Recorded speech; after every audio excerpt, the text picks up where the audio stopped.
an atheist approached me one day and asked me, is God actually real? Wow, I said, that's a difficult question. But I think there are two answers to that. First, yes, then no. You say, how come? That is contradictory. Why are you contradicting yourself? I said, there is no contradiction in this. If you will listen to me, I will take the next few minutes to vindicate myself. Actually, let's start by looking at the meaning of these two words: existence and reality. So, it's quite one thing for something to exist, and then quite another for it to be real. Existence is being that is independent of sensories, but reality is dependent, is what our sensories are able to perceive of a particular form of existence. Now, let's see if we can make this clearer by looking at historical examples. Isaac Newton discovered the law of gravity. He discovered gravity in the 17th century. But we all know that gravity has been existing from the foundation of this world. But it was not real to humanity until the 17th century. You see, this is partly an example of how existence is quite different from reality.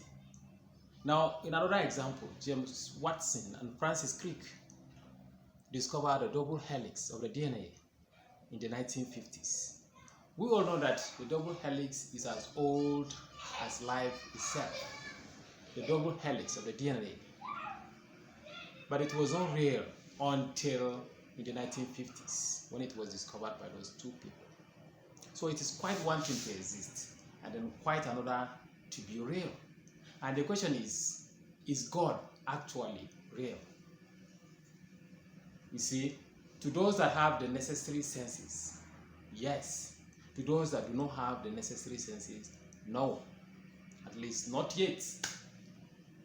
So, the existence of God is quite independent of our knowledge of it. Just like the way gravity has been from time immemorial. It has been from the foundation of the world. But it was not real to humanity until the 17th century.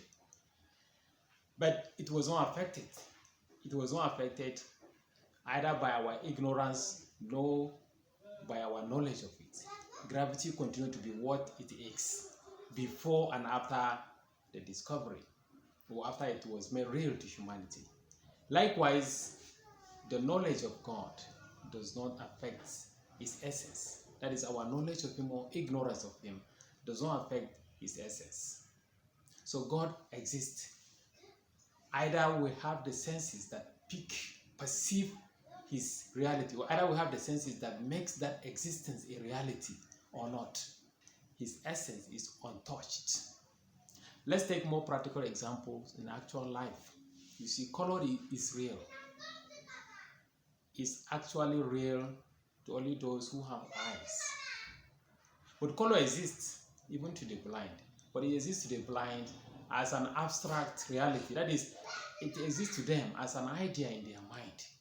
An idea they had people say that this particular object looks like this, it has this color. They may get the names, hear the names. But because of the lack of the necessary sense that perceive color, their consciousness cannot formulate the essence of color. Therefore, the existence of color will be in them, will exist in them as an abstract reality. It can never be actual to them. Likewise, sound to the deaf. So, that's how existence differs greatly with reality. For God to be real, there is necessity of the necessary senses, spiritual senses. God is spiritual. To make what is spiritual an actual reality, there is a requirement of a spiritual sense. Finite senses, that is, the conscious, the physical senses we use, can never make a spiritual reality actual to us. Just like the blind man that lacked eyes, there is no way his ears and some other senses can make colors actual to him.